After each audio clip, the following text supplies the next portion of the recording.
बच्चों, आज जो हम लोग पढ़ने जा रहे हैं 2024 तक जितने भी प्रश्न पूछे गए हैं उन प्रश्नों पर आज हम चर्चा करेंगे। तो यहाँ पर आप देख ही पा रहे हैं विगत वर्षों में पूछे गए प्रश्न, यानी कि बीते वर्षों में बीते साल में जो पूछे गए प्रश्न हैं, इन सारे प्रश्नों पर आज हम चर्चा करेंगे। तो जैसा कि आप पहला प्रश्न देख रहे हैं, 21 से सीरियल इसका स्टार्ट है। तो आपके मन में ये एराइज हो रहा होगा कि भाई 21 से स्टार्ट क्यों हो गया, 1 से स्टार्ट होना चाहिए ना। तो हम आपको बता दें कि बैक के क्लास में जो हम आपको बताए थे, पाठ से संबंधित जो अभ्यासार्थ प्रश्न था, अर्थात अभ्यास से जो प्रश्न उठाया गया था, 1 से 20 तक हम कल करवा दिए थे, मतलब कि पीछे क्लास में करवा दिए थे। लेकिन आज जो करवा रहे हैं वो आपको 1 से स्टार्ट नहीं करके वो सीरियल में ही सब कुछ ऐड कर दिया है, इसलिए 21। क्लियर है यहाँ तक जी। तो आइए, आपका पहला प्रश्न है, निम्नलिखित में से किस अवस्था में बच्चे अपने समवयस्क समूह के सक्रिय सदस्य हो जाते हैं। अब सबसे पहले तो आपको हम कल के क्लास में बता दिए थे कि स्टार लगा हुआ है ना। अब ऐसे प्रश्न को क्या करना होता है, याद ही कर जाइए, रट जाइए। तो क्या है प्रश्न कि ऐसा कौन सा अवस्था है जिसमें बच्चे अपने समवयस्क समूह के, किसके, समवयस्क समूह के सक्रिय सदस्य, समवयस्क समूह के सक्रिय सदस्य हो जाते हैं। तो इसका आंसर है आपको किशोरावस्था। अब देखिए प्रश्न को सबसे पहले ये समझिए, इसका मतलब क्या हुआ। समवयस्क का मतलब हुआ अपने बराबरी के जो साथी होते हैं, अपने बराबरी के जो व्यक्ति होते हैं, उनसे वह क्या करता है, दोस्ती करता है। क्या कर लेता है, दोस्ती करता है, और दोस्ती करके उनके समूह का एक सदस्य बन जाता है। अब बात समझ गए ना। तो बताइए कि किस अवस्था में बच्चे अपने समवयस्क समूह के सक्रिय सदस्य हो जाते हैं, किशोरावस्था में। किस अवस्था में, किशोरावस्था में। किशोरावस्था को अंग्रेजी में क्या कहते हैं, बहुत अच्छा। अब किशोरावस्था का जो काल है वो कब से कब तक माना गया है, ये भी जरा आप लोग बता दीजिए। 12 से 18 वर्ष तक, सही बात है। तो बताइए कि किशोरावस्था में परिपक्वता की ओर उन्मुख होता है कि परिपक्वता आ जाता है, उन्मुख होता है। सही बात है। तो सही बताए कि किशोरावस्था एक ऐसी अवस्था है जिसमें बालक परिपक्वता की ओर उन्मुख होता है, जबकि पूरी परिपक्वता कब आ जाता है, प्रौढ़ावस्था में आता है। नहीं, तो कहने का मतलब यह है कि किस अवस्था में बच्चे अपने समवयस्क समूह के सक्रिय सदस्य हो जाते हैं, किशोरावस्था में। मतलब वह अपने बराबरी के लड़कों से या अपने बराबरी के लड़कियों से, लड़की या लड़का जो है दोस्ती बनाने लगता है और उस समूह का एक सदस्य भी बन जाता है। किस अवस्था में, किशोरावस्था में। बात समझ में आ गया। चलिए इसको रट जाइएगा।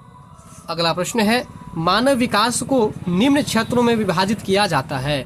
कहने का मतलब ये है कि मानव का जो विकास है ना, ये प्रश्न बहुत ही ज्यादा महत्वपूर्ण है, ध्यान से समझ लीजिए और इसको रट करके याद कर लीजिएगा ट्रिक पर। क्या ट्रिक है, तो देखिए यहाँ पर PCSE। लेकिन इससे पहले हम प्रश्न को समझाते हैं। मानव का जो विकास है ना, वो आप मानव के विकास के बहुत सारे आयाम पढ़े होंगे, लेकिन आपको कुछ खास आयाम का नाम बताना है और उस आयाम में ही सारे आयाम आ जाते हैं। तो खास आयाम को आप याद रखिएगा। खास आयाम को ट्रिक क्या है याद रखने का, PCSE। क्या याद रखिएगा, हाँ। P से हो गया फिजिकल डेवलपमेंट। तो फिजिकल मतलब क्या हो गया बताइए, शारीरिक विकास। फिजिकल मतलब क्या हो गया, शारीरिक विकास। शारीरिक विकास हो गया। C का मतलब क्या हुआ, कॉग्निटिव डेवलपमेंट। नहीं, संज्ञानात्मक विकास देखिए है ना इसमें। अच्छा, S का मतलब सोशल डेवलपमेंट। तो सामाजिक विकास, तो सामाजिक विकास यहाँ चला गया है। इसके बाद E से इमोशनल डेवलपमेंट, तो संवेगात्मक विकास। तो विकास के मुख्य पक्ष जो है ना इतना ही है और इसी में सब मिला हुआ है। बात समझे कि नहीं समझे, है कि नहीं। जैसे कि आप संज्ञानात्मक की बात करें, हम आप कहेंगे कि सर मानसिक विकास कहाँ गया, तो मानसिक विकास, मानसिक मतलब माथा का विकास, तो माथा का विकास होगा तो ज्ञान होगा। इसलिए याद रखिए कि मानसिक विकास किस में आ गया, संज्ञानात्मक विकास में आ गया। नहीं समझ रहे मेरी बात, समझ रहे ना। तो चलिए याद रखिएगा क्या ट्रिक इसका है, PCSE। क्या याद रखिएगा, PCSE। क्या क्या, तो मतलब PCSE वाला जो कॉलम होगा वो उसका आंसर हो जाएगा। यानी कि मानव विकास को किन क्षेत्रों में विभाजित किया गया है बताइए। अब PCSE पूरा हिंदी बोलिए, शारीरिक विकास, संज्ञानात्मक विकास, सामाजिक विकास, संवेगात्मक विकास। बात समझ गए ना। तो इसको आपको याद रखना है। फिर देखिए ऑप्शन अगर 1 में हम बात करें तो देखिए शारीरिक विकास है। देखिए यहाँ पर जो फिर आध्यात्मिक विकास आ गया। आध्यात्मिक का तो कोई चर्चा नहीं है, अध्यात्म का चर्चा ही नहीं साइकोलॉजी में। फिर हाँ, आयाम भी नहीं है। दूसरा देख लीजिए यहाँ पर। अब तीसरा में देख लीजिए, संवेगात्मक है, संज्ञानात्मक है, फिर आध्यात्मिक आ गया, ये भी गड़बड़ हो गया। चौथा में देख लीजिए मनोवैज्ञानिक है, संज्ञानात्मक, संवेगात्मक और शारीरिक है। तो यहाँ पर ये सही है, लेकिन मनोवैज्ञानिक फिर नहीं है ना, तो ये भी गड़बड़ हो गया। बात समझ रहे कि नहीं? तो मानव विकास को किन किन सूत्रों में बांटा गया है? PCSE। 23 नंबर जो प्रश्न है ये क्या कहता है? प्रश्न है कि भाषा विकास में सहयोग करने का कौन सा तरीका गलत है। मतलब बच्चों का जो आप भाषा विकास करवाएंगे उसमें कौन सा तरीका सही है और कौन सा तरीका गलत है, ये आपको बताना है। ठीक है, तो प्रश्न क्या पूछ रहा है कि कौन सा तरीका गलत है? क्या सिखाने का? भाषा सिखाने का। तो देखिए सबसे पहले जो है ऑप्शन हम 1 पर यदि बात करें तो ऑप्शन 1 में क्या है? बच्चे को बिना टोके प्रकरण पर बात करना। मतलब हम बच्चा को इंटरफेयर नहीं कर रहे हैं, बच्चा को टोक नहीं रहे हैं, लेकिन टॉपिक हम जो है सुना रहे हैं उसको। तो जब आप ही बताइए, आप पढ़े थे कि अधिगम कैसे होता है? सुन करके, देख करके, बोल करके, लिख करके, नहीं संकेत के माध्यम से। तो जब टॉपिक वो बच्चा सुनेगा, जब बच्चा सुनेगा तो जाहिर सी बात है कि कुछ न कुछ वो सुन करके बोलने का भी प्रयास करेगा। और जब बोलने का प्रयास करेगा तो भाषा का विकास होगा कि नहीं होगा? तो इसका मतलब है कि बच्चे को बिना टोके यदि प्रकरण पर बात करेंगे तो भाषा का विकास हो सकता है, और ये तरीका भी सही है। क्या चीज का तरीका सही है? बच्चों को भाषा सिखाने का तरीका सही है। दूसरा में है कि उसकी भाषा के प्रयोग को अमान्य करना। मतलब वो जो भी भाषा बोल रहा है आप उसको कहे ये गलत है, आप ऐसे जो अमान्य कर दिए, उसको इनवैलिड कर दिए। अमान्य का मतलब, यहाँ जो अमान है ना, अमान का मतलब होता है इनवैलिड। अगर आप उसको अमान्य कर दिए, अरे ये गलत है, तो फिर बच्चा ऐसे में क्या होगा? टूट जाएगा, मतलब डिमोरलाइज हो जाएगा, बच्चा डिमोटिव होगा। इसके बाद वो कुछ बोलने का प्रयास ही नहीं करेगा। बात समझ रहे कि नहीं? हाँ, यहीं पर ये रहता कि बच्चे जो भाषा प्रयोग कर रहे हैं और उसमें जो त्रुटि आ रही है उसको सुधार करके तो ये भाषा सिखा सकने नहीं, तो इससे भाषा सीखता। लेकिन यहाँ पर कह रहा है कि उसके भाषा के प्रयोग को अमान्य कर देना। उसकी भाषा का जो भी भाषा प्रयोग कर रहा है उसको क्या कर दिया हम लोग? जब अमान्य कर देंगे, अमान्य का अंग्रेजी इनवैलिड कर देंगे, तो इससे वो भाषा नहीं सीख पाएगा। अगला है उसके प्रयोगों का समर्थन करना। मतलब वो जो भी भाषा प्रयोग कर रहा है, यदि उसमें कोई त्रुटि आ रही है तो हम उसको क्या कर दे? सहयोग कर दिए कि बाबू यहाँ पर ये गलत है, इसको ऐसे नहीं ऐसे बोलना है। तो आप क्या किए? उसके प्रयोग को क्या कर दिए? समर्थन कर दिए। उसके प्रयोग को क्या कर दिए? समर्थन मतलब सहयोग कर दिए, सपोर्ट कर दिए। तो उसके प्रयोग का आप समर्थन कर दिए। तो बताइए भाषा इससे सीखेगा बच्चा कि नहीं सीखेगा? जाहिर सी बात है, जब बताइएगा तो उनके अंदर जोश जुनून आएगा सीखने का और सुधार करेगा वो। आगे है कि भाषा के प्रयोग के अवसर उपलब्ध कराना। मतलब जब बच्चा भाषा प्रयोग करे, बच्चा भाषा बोले, इसके लिए आप उसको अवसर दीजिएगा। जैसे हम लोग बच्चे को क्यों बोलते हैं कि मंच पर आइए और आप जो एक कविता सुनाइए, ऐसा क्यों बोलते हैं? ताकि उसका हेजिटेशन खत्म हो, लोगों के बीच बोल सके वो। ठीक उसी तरह से कह रहा है, ध्यान दीजिए ऑप्शन पर, कि भाषा के प्रयोग के अवसर उपलब्ध कराना। यानी कि बच्चा भाषा का प्रयोग कर सके, किसी से बातचीत कर सके, बोल सके, ऐसा हम उसको अवसर देंगे। नहीं समझे मेरी बात? समझे। ऐसे समझिए फिर से। मान लीजिए कि आपकी सिस्टर है, वो सिस्टर मार्केट का काम जब भी आप करने के लिए देते हैं तो वो काम को गलत करके ले आती है। तो अब आप बताइए, आप उसको घर में बैठा करके रखेंगे तो वो सीख जाएगी मार्केट का काम, या फिर देने के मतलब काम करने के लिए दीजिएगा और जानबूझ करके तब सीखेगी? कैसे सीखेगी? देंगे उसको और जानबूझ के तब सीखेगी। सही बात। कहने का मतलब ये है कि मार्केट का अगर काम सिखाना है उसको, तो आप मार्केट जाने का अवसर दीजिएगा तब वो सीखेगा। अगर उसको घर में बैठा दीजिएगा, चलो तुमसे नहीं होगा, तुम छोड़ दो, हम अपने जाते हैं, तो क्या ऐसे भाषा वो ऐसे बच्चा मार्केटिंग का काम सीख जाएगा? तो ठीक उसी तरह से यहाँ पे कह रहा है कि शिक्षकों को ये होना चाहिए कि बच्चों को भाषा बोलने का या भाषा सुनने का या भाषा प्रयोग करने का अवसर देना चाहिए। तो अवसर उपलब्ध कराना, बताइए भाषा सिखाने का एक अच्छा तरीका है कि गलत तरीका है? तो इसलिए गलत क्या हो जाएगा कि उसके द्वारा जो प्रयोग किया गया भाषा उसको अमान्य कर देना, ये आपको गलत हो जाएगा। और क्वेश्चन भी आपसे क्या मांग रहा था? कौन सा गलत है? तो इसका आंसर आपको 2 नंबर हो जाएगा। वहीं अगर हम निगेटिव पॉजिटिव की बात करें, कुछ निगेटिव टैग या पॉजिटिव टैग्स होते हैं आपके एग्जाम में, जिससे आपको बहुत सारा क्वेश्चन सॉल्व हो जाएगा। जैसे यहाँ पर देखिए, यहाँ पर गलत का बात बता रहा था ना, कौन सा तरीका गलत है, तो निगेटिव बात हुआ। अरे गलत काम तो निगेटिव हुआ ना, तो वहाँ निगेटिव। तो अब यहाँ पर देख लीजिए, ये अमान्य जो हुआ, इनवैलिड, नहीं तो ये निगेटिव वर्ड आ रहा है कि नहीं आ रहा है? तो इससे आप ये मतलब इसको जोड़ सकते हैं और इसका आंसर आप दे सकते थे। हाँ, आप देख लीजिए, जैसे समर्थन करना, किसी को सपोर्ट कर रहे हैं, ये अच्छा बात है, ये गलत बात है। अच्छा बात तो ये लाइन पॉजिटिव हुआ कि नेगेटिव हुआ? पॉजिटिव। अवसर किसी को दे रहे हैं आप, अपॉर्चुनिटी दे रहे हैं किसी को, तो अवसर देना किसी को अच्छा बात है कि गलत बात है? अच्छा बात है। अच्छा बात है ना। तो ये भी लाइन क्या हुआ? पॉजिटिव हुआ। और फिर इसके बाद करा बच्चे को बिना टोके प्रकरण पर बात करना, तो ये भी आपको नहीं, इसमें पॉजिटिव निगेटिव का चर्चा नहीं चल रहा है, बस आप समझ सकते हैं कि हम जब टॉपिक बच्चे को बताएंगे तो वो बच्चा कुछ न कुछ सुनेगा, कुछ न कुछ बोलने का भी प्रयास करेगा, जिसके कारण से उसके भाषा में अगर त्रुटि भी होगा तो वो सुधार हो जाएगा। बात समझ गए ना? चलिए, अगला प्रश्न है मानव विकास डॉट है, मतलब आपसे पूछ रहा है कि मानव विकास जो है ऑप्शन के अनुसार आपको बताना है कि मानव विकास है, मतलब मानव विकास जो है इसमें से कौन कौन सा ऑप्शन सूट करेगा। तो क्या मात्रात्मक है? जी। तो है, आपको पहले बता दें कि मात्रात्मक या परिमाणात्मक दोनों बराबर है, यानी कि विकास जो है वो परिमाणात्मक भी है और गुणात्मक भी है, बोले थे ना। और परिमाणात्मक को ही हम लोग मात्रात्मक कहते हैं, इसलिए परिमाणात्मक नहीं है तो आप मात्रात्मक है ना, इसी से आप समझ लीजिए कि मात्रात्मक है कि नहीं है? जी है। गुणात्मक है कि नहीं है? जी है। यानी कि एक भी इसका आंसर हो जाएगा और दो भी आंसर हो जाएगा, यानी कि ऑप्शन इसका हो जाएगा क्या चीज? ऑप्शन नंबर 4 इसका सही आंसर हो जाएगा, यानी कि 1 और 2 दोनों, यानी कि मात्रात्मक भी है और गुणात्मक भी है।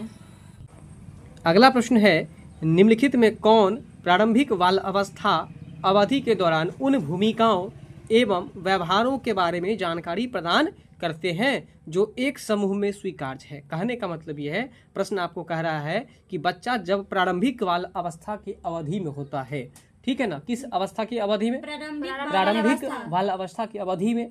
तो सबसे पहले ये बताइए कि प्रारंभिक बाल अवस्था की अवधि क्या होती है? 2 वर्ष से 6 वर्ष तक की जो अवधि होती है उसको हम लोग प्रारंभिक बाल अवस्था कहते हैं। और प्रारंभिक बाल अवस्था के दौरान कह रहा है कि बच्चों के व्यवहार के बारे में, है ना, बच्चों का व्यवहार मतलब व्यवहार समझते हैं ना, उनके द्वारा किया गया कोई भी काम उसको हम लोग व्यवहार ही कहेंगे। जो भी गतिविधि कर रहा है, जो भी काम कर रहा है, वो उसका क्या है? व्यवहार है। तो कहने का मतलब उनके द्वारा अगर कुछ भी काम किया जा रहा है, बालक के द्वारा, बच्चों के द्वारा, और उस काम में अच्छा या सही गलत बताने का काम कौन करता है? बात समझ रहे हैं? तो वही बात बता रहे हैं कि उनकी भूमिकाओं और व्यवहारों के बारे में जो जानकारी प्रदान करते हैं वह कौन प्रदान करते हैं? कह रहा कि जो एक समूह में स्वीकार्य है, मतलब ये जो 4 को ऑप्शन दिया गया है, ये 4 समूह दिया गया है, और इस समूह में से कौन सा समूह है जो सूटेबल है? बात समझ रहे हैं? तो एक ऑप्शन में है भाई बहन और अध्यापक। तो देखिए, भाई बहन कुछ हद तक आपको सही और गलत का ज्ञान बच्चे को दे सकता है, उनके व्यवहार के बारे में कुछ बता सकता है, व्यवहार में बदलाव कर सकता है। अगर बच्चे किसी को गाली दे रहे हैं तो कहेंगे कि ये चाचा लगेंगे, ये पापा लगेंगे, ये मम्मी लगेंगे, इसलिए आप गाली नहीं दीजिए, बच्चा गंदी बात है। बात समझ में आ रहा है कि नहीं समझ आ रहा है? तो लेकिन अध्यापक तो नहीं हो सकता, क्योंकि 2 से 6 वर्ष के बीच में प्रारंभिक बाल अवस्था है, बच्चे स्कूल में तो नामांकन करवाते नहीं है। जब स्कूल में नामांकन नहीं कराएंगे तो फिर अध्यापक की तो कोई चर्चा ही नहीं हो सकती है। दूसरा है अध्यापक एवं साथी। अब देख लीजिए, यहाँ पर अध्यापक और साथी की चर्चा हो रही है, तो यहाँ पर याद रखिएगा कि न तो अध्यापक जो है सो आपको व्यवहार के बारे में सिखाएगा और न ही कोई साथी उसको सिखाएगा। बात समझ में आ रहा है ना? तो आप ये भी याद रखिएगा। इसके बाद जो है साथी एवं माता पिता। तो देखिए, माता पिता जो है वो आपको उनके व्यवहार के बारे में सिखा सकते हैं, लेकिन फिर साथी की चर्चा हो गई है ना, तो आप याद रखिएगा कि प्रारंभिक, देखिए कुछ प्रश्न को याद रखना होता है, तो प्रारंभिक बाल अवस्था में आपके व्यवहार के बारे में बदलाव करने का काम आपका साथी नहीं कर सकता। क्योंकि समझिए, जो साथी आपका है, जो दिमाग आपके पास है वही दिमाग उसके ही पास है, तो क्या वो आपको क्या गाइड करेगा? अगर आप मतलब वो बच्चा गाली दे रहा है, प्रारंभिक बाल अवस्था वाला बच्चा गाली दे रहा है, तो वो भी उसी एज का है ना, तो जब उसी सेम एज का है मान के चलिए, तो दूसरे को ज्ञान क्या देगा? ज्ञान नहीं देगा ना। इसलिए आप याद रखिए कि प्रारंभिक बाल अवस्था में व्यवहार में परिवर्तन करने का काम साथी भी नहीं कर सकता है, अध्यापक भी नहीं कर सकता है। हाँ, यहाँ पर है आपको माता पिता, तो ये आपको कर सकते हैं। और इसके बाद जो अगला है ऑप्शन में, ऑप्शन 4 में माता पिता एवं भाई बहन। तो माता पिता और भाई बहन जो है, यह आपको क्या करता है कि बच्चों के प्रारंभिक बाल अवस्था की अवधि के दौरान व्यवहार में बदलाव करने का काम कर सकते हैं, है ना, उनके देखभाल में अपनी भूमिका प्रदान कर सकते हैं। इसलिए इसका राइट आंसर जो हो जाएगा 25 का, वो आपको हो जाएगा ऑप्शन नंबर 4। Option number 4। तो बताइए एक बार कि प्रारंभिक बाल अवस्था का उम्र अवधि क्या होता है? जल्दी बताइए। 2 से 6 वर्ष होता है। और उत्तर बाल अवस्था का उम्र क्या होता है? 6 से 12 वर्ष। 6 से लेकर के 12 वर्ष।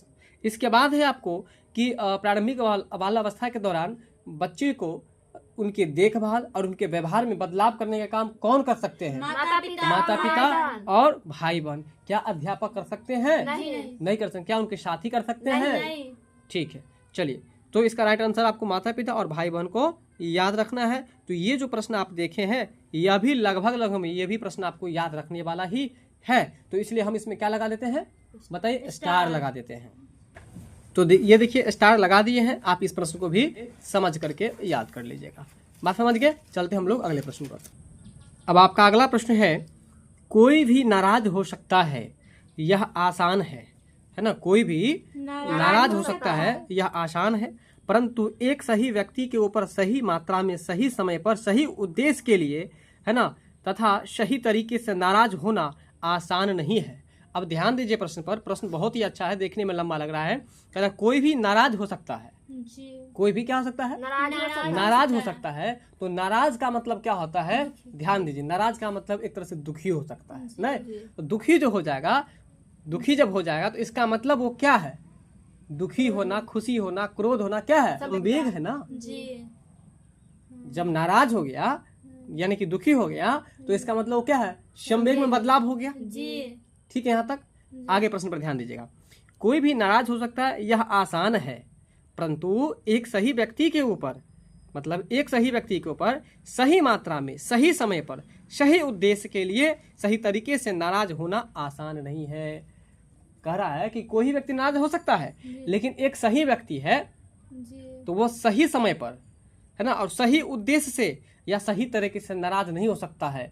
तो कहने का मतलब आप पढ़े हैं, जब आपको संवेग का परिभाषा पढ़ाए थे या संवेगात्मक विकास का परिभाषा पढ़ाए थे, तो हम आपको बताए थे कि जब बच्चों में, है ना, अपने क्रोध, अपने ईर्ष्या, अपने लोभ, इस सब का जो है सो सही समय पर प्रकाशन करना आ जाए उसे संवेग कहते हैं। तो बताइए कि जिसको सही समय पर प्रकाशन करना आ गया उसे, उसमें इसका मतलब कौन सा विकास होगा? अब जिसको सही समय प्रकाशन करना नहीं आया इसका मतलब उसमें संवेगात्मक विकास नहीं हुआ है। तो अब ये बताइए, वही बात तो यहाँ पर लिख रहा है कि एक सही व्यक्ति के ऊपर, मतलब सही व्यक्ति किसको कहेंगे? जिसमें संवेगात्मक विकास हो गया है, अर्थात जो अपने संवेग को सही समय पर दिखाएगा, सही समय पर प्रकट करेगा।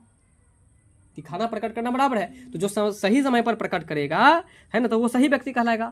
तो वही बात कर रहा है कि जो सही व्यक्ति होगा तो उस पर संवेग का असर पड़ेगा?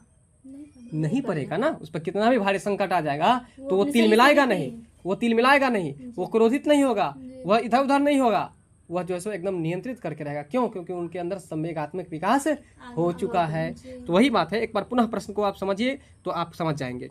कोई भी नाराज हो सकता है, यह आसान है, परंतु एक सही व्यक्ति के ऊपर सही मात्रा में सही समय पर सही उद्देश्य के लिए सही तरीके से नाराज होना आसान नहीं है। तो किसके लिए सही समय पर नाराज होना आसान नहीं है? जिनको मतलब संवेगात्मक विकास हो गया है। बात समझ गए? और जिसको नहीं हुआ है, अब मेरे जैसे ले लीजिए, कोई भी टेंशन आया तो दुखी हो गए, तो इसका मतलब संवेगात्मक विकास हुआ है मेरे अंदर? नहीं हुआ है। तो वही बात है। तो कह रहा है कि यह जो है वो जितना जो ये लाइन पढ़े हैं यह किससे संबंधित है? यहाँ जो आपको 4 को ऑप्शन दिया गया है, संवेगात्मक विकास, सामाजिक विकास, संज्ञानात्मक विकास और शारीरिक विकास, तो यह किससे संबंधित है? बताइए आप ही लोग। संवेगात्मक विकास से। तो इसका राइट आंसर क्या हो जाना चाहिए? ऑप्शन नंबर 1 हो जाना चाहिए। तो बताइए, प्रश्न याद करने वाला था कि समझने वाला था? इसीलिए आप लोग प्रश्न को समझने पर जोर दीजिएगा।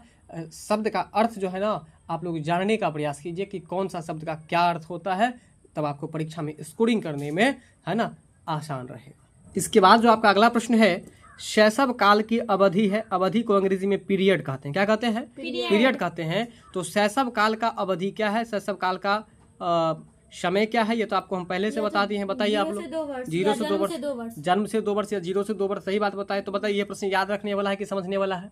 बताइए। 100% याद रखने वाला है। तो इसलिए ऐसे ऐसे प्रश्न को हम लोग को बार बार देखना चाहिए। परीक्षा में ऐसे ही प्रश्न आपको फंसा देते हैं, तो याद रखिएगा। ठीक है, चलिए। तो शैशव काल की अवधि क्या होती है बताइए एक बार। जन्म से 2 वर्ष। चलिए, प्रारंभिक बाल अवस्था 2 से 6 वर्ष। अच्छा, ये बताइए कि उत्तर बाल अवस्था 6 से 12 वर्ष। अच्छा, बताइए किशोरावस्था 12 से 18 वर्ष। 18 वर्ष के बाद की अवस्था को क्या, कौन सा अवस्था कहते हैं? प्रौढ़ावस्था कहते हैं। प्रश्न है, विकास, है ना, ... से ... की ओर बढ़ता है।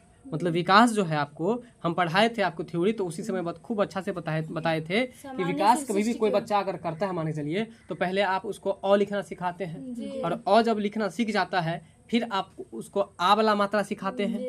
बात को पकड़ रहे हैं कि ना पकड़ रहे हैं? फिर आप एक दो वर्ड लिखना सिखाते हैं। जब एक दो वर्ड सिखाते हैं फिर उसको आप सेंटेंस लिखाना सिखाते हैं। तो कहने का मतलब ये है कि सरलता से आप जटिलता की ओर जा रहे हैं ना, मतलब आसानी से कठिनाई की तरफ जा रहे हैं ना। तो इसलिए कभी भी याद रखिएगा कि विकास जो होता है ना वो समान से विशिष्ट की ओर, या सरल से जटिलता की ओर, या एकीकृत से क्रियात्मक स्तरों की ओर। सही बात बताइए, एकीकृत से क्रियात्मक स्तरों की ओर होता है। ये याद ही है। तो बताइए कि जटिल से कठिन है, यहाँ पर अगर विकास डॉट डॉट से, और इसके बाद यहाँ पर जो की ओर दिया मतलब जटिल से कठिन की ओर। सही कि गलत है?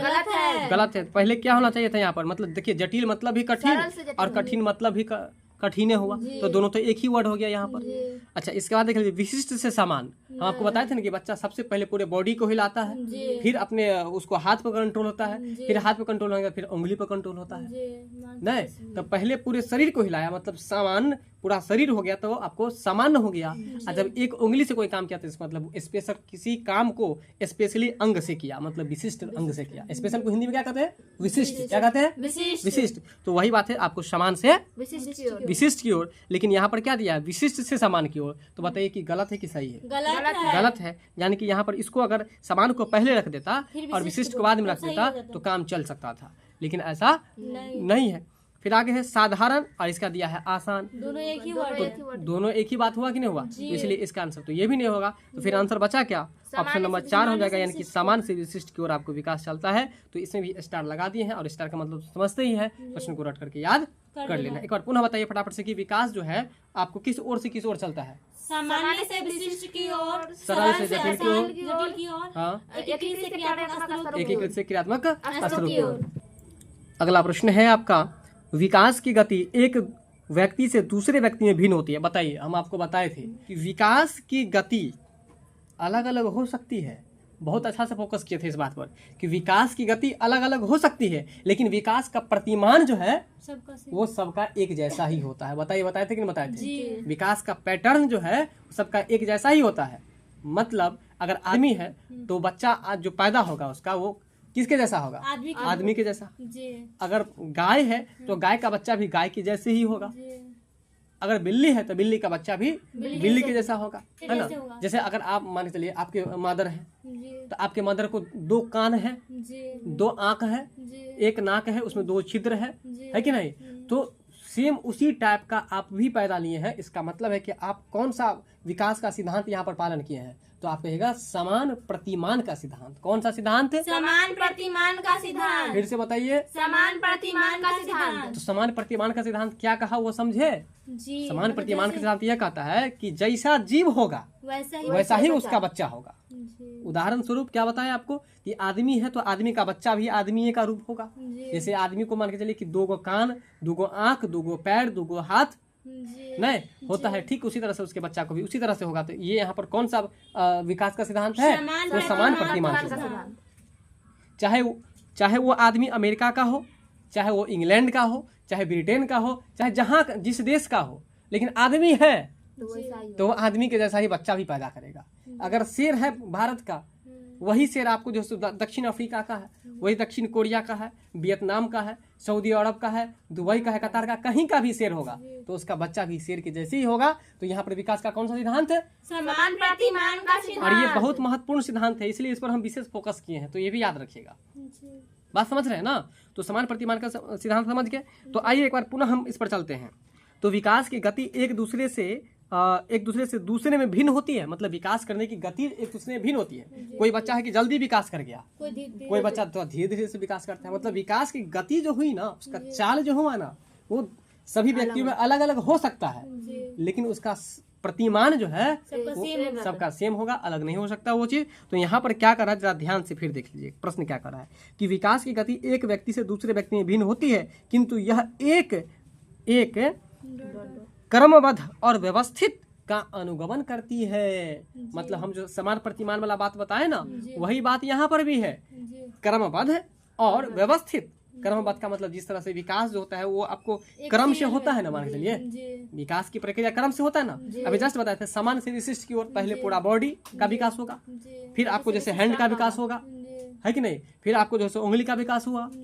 तो कहने का मतलब यहाँ पर है कि विकास की प्रक्रिया पढ़े थे कि दो तरह से विकास होता है, सिर से पैर की ओर जिसको सिर पदोन्मुख कहे थे, और एक पढ़े थे आपको केंद्र से बाहर की ओर।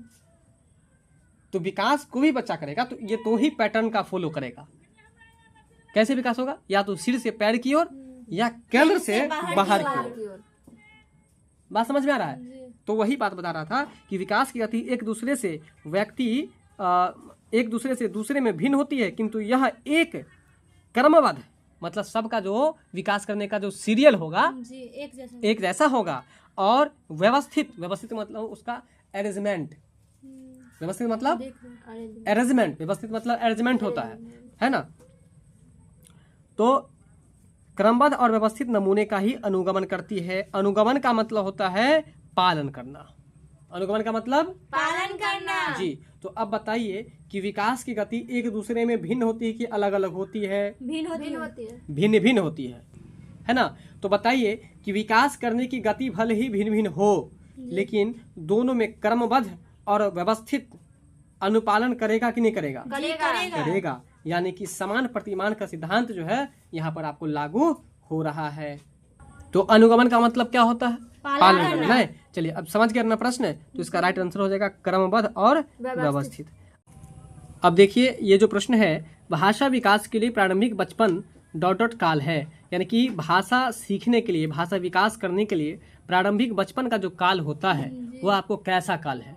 तो ये भी प्रश्न याद रखने वाला है। आप बताइए, आप भी पढ़े हैं कि बचपन में बच्चे को कैसा वातावरण देना चाहिए? जहाँ पर गाली गलौज होता है, जहाँ का भाषा ठीक नहीं है, वहाँ पर उसका वातावरण उस तरह का होना चाहिए, या जहाँ पर मधुरता से बोला जाता है, जहाँ पर अच्छी अच्छी बातें की जाती हैं, वैसा वातावरण बच्चे को होना चाहिए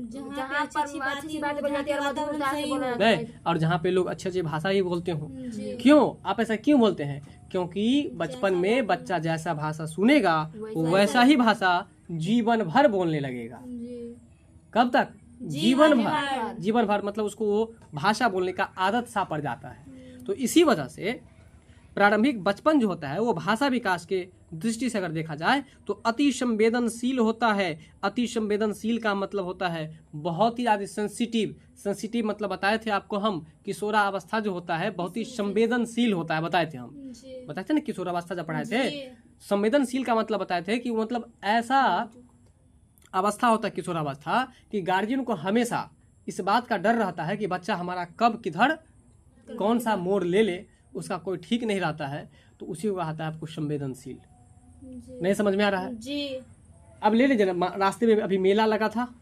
अब मेला में छोटा बच्चा को हमेशा लोग हाथ पकड़ के चलता है। क्यों? क्योंकि कब वो किधर चला जाएगा उसका कोई ठीक नहीं, कोई भरोसा नहीं है, बड़ा ही सेंसिटिव है, वो बड़ा ही संवेदनशील है। तो बस वही बात यहाँ भी है। भाषा सीखने के क्रम में, भाषा विकास के क्रम में प्रारंभिक बचपन का जो अवधि है वो आपको अति संवेदनशील है। अगर नहीं समझ में आ रहा है मेरी बात तो आप इस प्रश्न को याद ही कर लीजिए, और वैसे भी ये 2016 में पूछा जा चुका है। बात समझ रहे हैं? तो बताइए भाषा विकास के लिए प्रारंभिक बचपन जो है वो कैसा काल है? अति संवेदनशील। कैसा काल है? अति संवेदनशील है। बात समझ गए? अगला जो प्रश्न है आपका, भाषा के विकास के लिए सबसे संवेदनशील समय निम्नलिखित में से कौन सा है?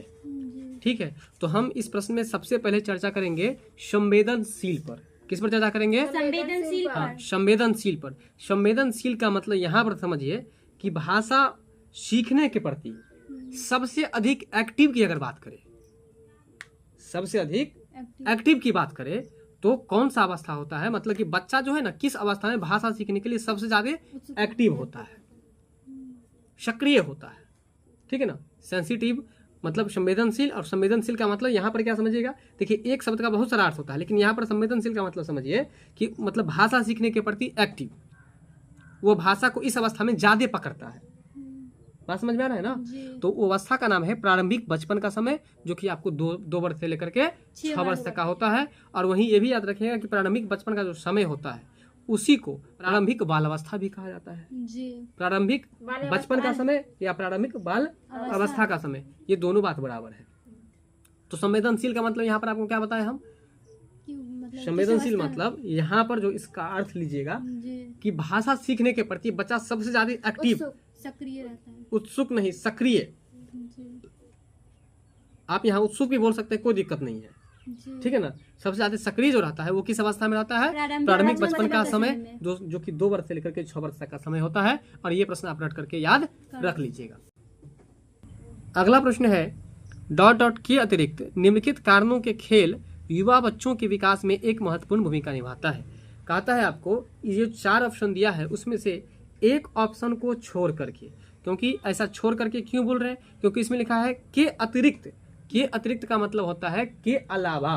के अलावा का मतलब क्या होता है, जैसे इस रूम में जितने ही बच्चे बैठे हुए हैं, हम एक का नाम लेंगे कि श्याम के अतिरिक्त सभी लोग बाहर आ जाइए, इसका मतलब श्याम को क्या करना है, छोड़ देना है। तो इसलिए इसमें से आपको कह रहा है कि 4 ऑप्शन में से एक को छोड़ देना है, और कौन सा 3 रहेगा ये आपसे पूछा जा रहा है। तो किसके अतिरिक्त कह रहा है आपको, किसके अतिरिक्त निम्नलिखित कारणों से खेल युवा बच्चों के विकास में एक महत्वपूर्ण भूमिका निभाती है। खेल युवा बच्चों के लिए किस तरह से महत्वपूर्ण भूमिका निभाता है, ये आपसे पूछ रहा है। नहीं समझ में आया मेरा बात? खेल जो है युवा बच्चों के लिए किस तरह से महत्वपूर्ण भूमिका निभाता है वो आपको बताना है। तो ऑप्शन 1 में है, वे नए कौशल प्राप्त करते हैं और सीखते हैं कि उन्हें कब उपयोग किया जाए। इसका मतलब है कि बच्चा खेल खेल के माध्यम से क्या वो कौशल सीखता है कि नहीं सीखता है। जैसे कि बोलने का कौशल सीखता है, अपने मांसपेशियों को कंट्रोल करने का सीखता है कि नहीं। इसके बाद आपको जो है सो शरीर का उपयोग किस समय हम कैसे करेंगे, जैसे हम आपको बता रहे हैं कि जैसे क्रिकेट होता है, अब क्रिकेट में बॉल फेंकता है तो बॉल फेंकेगा तो बल्लेबाज जो है वो बल्ला कैसे घुमाएगा तो बॉल पर लगेगा, ये स्किल उसके अंदर आएगा ना, ये कौशल आएगा ना। तो नया कौशल सीख रहा है कि नहीं सीख रहा है। अब मान चलिए कोई सीखा नहीं है और डायरेक्ट चला गया क्रिकेट के मैदान में खेलने के लिए, तो बताइए वो अच्छा परफॉर्मेंस कर पाएगा? नहीं। क्यों नहीं कर पाया? क्योंकि वह कौशल इससे पहले प्राप्त नहीं किया है, इससे पहले वो खेल नहीं खेला है। इस वजह से जो है वह खेल में अच्छा परफॉर्मेंस नहीं कर पाएगा। और जब वो खेला रहेगा तो उसके अंदर इसने का जो क्रिकेट का स्किल है वो उसके अंदर आता रहेगा। कब हम बल्ला कैसे घुमाएंगे, कैसे हम बॉल फेंकेंगे, कैसे बॉल पकड़ेंगे, ये सब गुण उनके अंदर होगा, ये सब कौशल उनके अंदर होगा। तो इस बात से स्पष्ट है कि खेल के माध्यम से नए कौशल प्राप्त करते हैं और सीखते हैं कि उन्हें कब उपयोग किया जाए।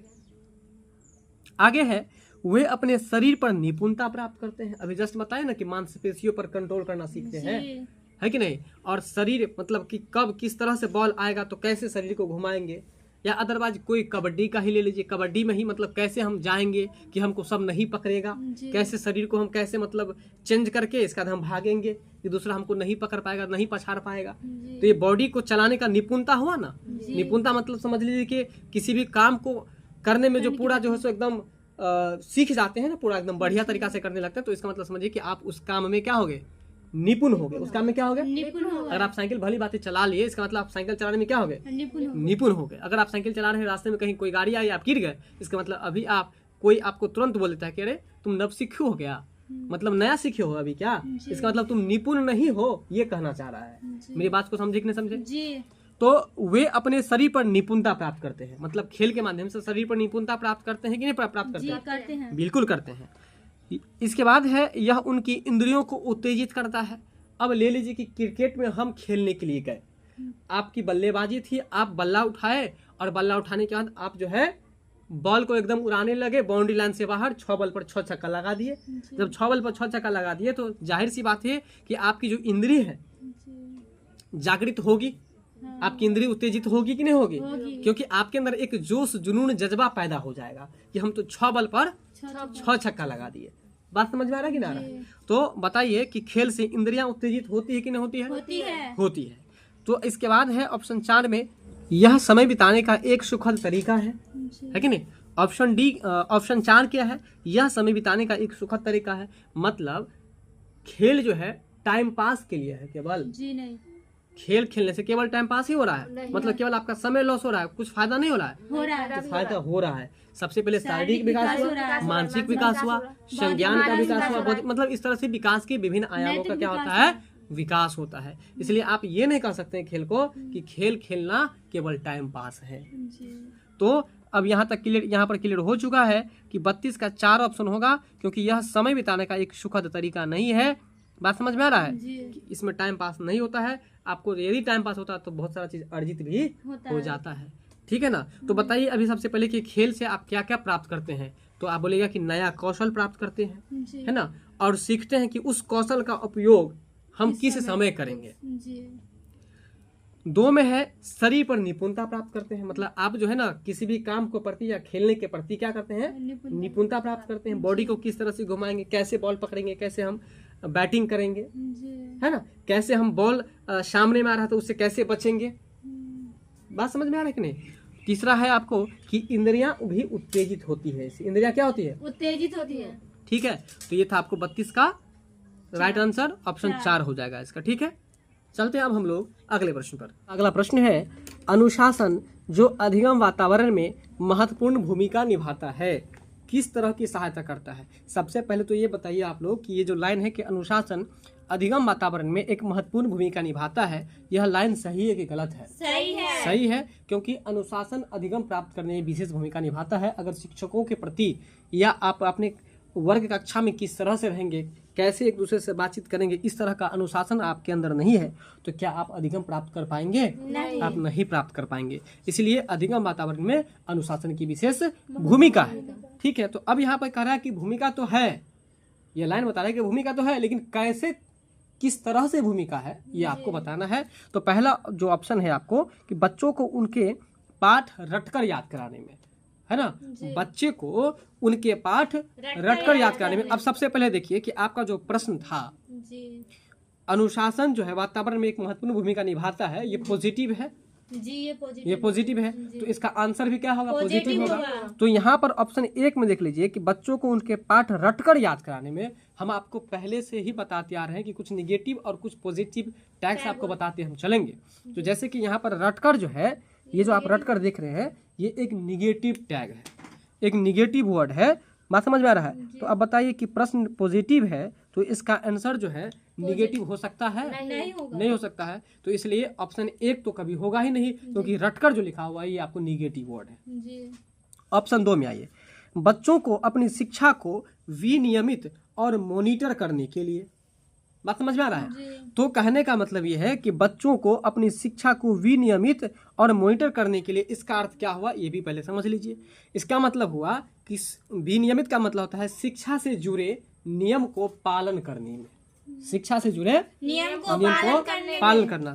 विनियमन का मतलब क्या होता है, शिक्षा से जुड़े, शिक्षा, देखिए शिक्षा का विनियमन इसका मतलब हुआ कि शिक्षा से जुड़े नियम को पालन करना। तो बताइए कि अनुशासन के द्वारा ही ना आप शिक्षा के नियम को पालन करेंगे जी। ठीक है, तो वही बात बता रहा है कि बच्चों को अपनी शिक्षा को क्या करने में, विनियमित करने में। विनियमित का मतलब शिक्षा से जुड़े नियम को पालन करने में। ठीक है, तो शिक्षा से जुड़े नियम का पालन कौन करेगा, जिसके पास अनुशासन होगा, और जिसके पास अनुशासन नहीं होगा शिक्षा से जुड़े किसी भी नियम को पालन नहीं करेगा। बात समझ में आ रहा है ना। तो वही बात है कि बच्चों को अपनी शिक्षा को विनियमित करने में और मॉनिटर करने के लिए, मॉनिटर करने का मतलब होता है निगरानी करना। जैसे क्लास में बना दिया जाता है, जो सबसे अच्छा लड़का होता है ना, जो सबसे मतलब एक्टिव रहता है, उसको मॉनिटर बना दिया जाता है। तो मॉनिटर बनाता है क्यों, उसको निगरानी करने के लिए। जब टीचर क्लास में नहीं रहेंगे तो उसका देखरेख निगरानी करने का काम किसका रहेगा, उस लड़का का, जो जिस लड़का को या लड़की को मॉनिटर बना दिया जाता है। तो अब ये बताइए कि अनुशासन का महत्व है कि नहीं मॉनिटरिंग करने में, जी है। शिक्षा को विनियमित करने में जी है, अनुशासन का महत्व है कि नहीं। जी। तो इसका राइट आंसर जो है अभी हम आपको नहीं बताएंगे, लेकिन ये पॉजिटिव है, मतलब शिक्षा को विनियमित करना। विनियमन का मतलब शिक्षा से जुड़े नियम को पालन करना। तो बताइए शिक्षा से जुड़े नियम का पालन करना निगेटिव की पॉजिटिव है, पॉजिटिव है। नियम का पालन वही करेगा जिसके पास अनुशासन होगा। ठीक है, तो ये भी बात आप समझ गए। और मॉनिटरिंग करना, मॉनिटरिंग करना मतलब निगरानी करना। तो निगरानी जो हम लोग करेंगे तो उसमें अनुशासन की तो जरूरत है ही। अगर निगरानी करेंगे, अनुशासन नहीं होगा तो फिर वो बच्चा सब क्या करेगा, शोरगुल करेगा, पढ़ेगा लिखेगा नहीं, इधर से उधर करेगा। तो इसलिए यहाँ तक ये ऑप्शन 2 जो है ये ऑप्शन सही है। अब 3 को भी जरा हम लोग देख लेते हैं। देखिए, चुप्पी साधे रहने के लिए, अगर मान के चलिए कि बच्चा को पढ़ाया जा रहा है और बच्चा एकदम से गुमसुम है, मान के चलिए आप किसी क्लास में पढ़ा रहे हैं, है ना, और सब बच्चा बोल रहा है और एक दो बच्चा ऐसा है जो एकदम चुप्पी साधे हुआ है, तो जो चुप्पी साधे हुआ है तो बताइए कि वो कुछ सीख पाएगा? नहीं। जब वो बोलेगा ही नहीं तो उसकी त्रुटि कैसे पता चलेगा? जी। उसकी कमी की जानकारी कैसे होगा? जी। उसको क्या आता नहीं आता उसकी जानकारी कैसे होगा? तो चुप्पी साधना निगेटिव है कि पॉजिटिव है, ये बताइए आप लोग। निगेटिव है। निगेटिव है ना, तो इसलिए आप ये भी याद रखिएगा कि चुप्पी साधना क्या है? नेगेटिव वर्ड है। नेगेटिव वर्ड है। और आपका प्रश्न क्या है? पॉजिटिव। तो इसका आंसर 3 होगा कि नहीं होगा? नहीं होगा। नहीं होगा। फिर आगे चलिए, आगे का रहा है कि शिक्षकों को निर्देश देने में। अब बताइए, बच्चे अगर मान के चलिए शिक्षक को निर्देश देने लगे, बच्चे उल्टा शिक्षक को गाइड करने लगे, जी। तो ये आपको कहाँ तक सही लग रहा है? सही नहीं है ना, नहीं। मतलब पॉजिटिव नहीं है ना, निगेटिव है ना। तो इसलिए जो है आप यह भी याद रखिएगा, शिक्षकों को उल्टा निर्देश बच्चा नहीं देगा। आप याद रखिएगा यहाँ पर ऑप्शन नंबर 2 जो है इसका राइट उत्तर हो जाएगा। बात समझ गए? यानी कि शिक्षा को विनियमित करने में और मॉनिटरिंग करने के लिए जो है सो अनुशासन की विशेष भूमिका है, विशेष महत्व है। बात समझ गए? चलिए, वह अवधि जो वयस्कता के संक्रमण की पहल करती है उसे क्या कहते हैं?